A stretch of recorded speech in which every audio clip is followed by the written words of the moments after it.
I have told Miss Bennet several times that she will never play really well unless she practices more. And though Mrs. Collins has no instrument, she is very welcome, as I have often told her, to come to Rosings every day and play on the pianoforte in Mrs. Jenkinson's room. She would be in nobody's way, you know, in that part of the house. From Pride and Prejudice, by Jane Austen, published 1813. This story is a fiction based on facts.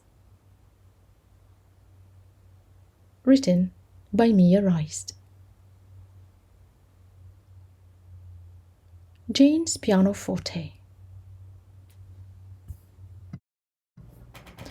The final inventory of the household furniture had now been completed.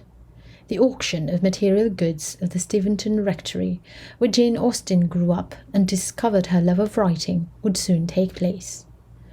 Parting with them was inevitable. Her papa's globe and microscope used to instruct schoolboys in preparation for Oxford. 200 volumes of books that every Austen in the household devoured. Chest drawers, bureaus, and many more were up for the taking. But it was the pianoforte that Jane had the trepidation of losing. The pianoforte that would be foremost in her mind when she would write about merry music making. The Austens' particular pianoforte was crafted by one Christopher Gaynor, the German piano maker with a shop in Soho. It was rectangular with 54 keys, and its timbre sounded more like the harpsichord. Not all the Austens were inclined to music, but Jane was intimate with the keys of the pianoforte during the early mornings before everyone awoke. This musical invention that played whimsical pieces from composers such as Eichner, Pleyel, and Kramer brought entertainment into their home. Among all the items to be auctioned off, Jane would pine for this instrument most of all. Naturally, everything here was dear to Jane. But what choice did she have? Now in her upper 20s, neither her sister Cassandra nor herself have made a good match. With her eldest brother James ready to take on the reins of the parish, and her papa's health now on a decline, they had to move to Bath with barely anything in tow. Many items would have to go, and not even their cherished four-poster beds, nor the dainty dimity that delightfully hung on them could be saved. They would rent a house in Bath, and her papa's salary as a clergyman would sustain a practical way of living. But life would not be like in this parsonage, which she preferred.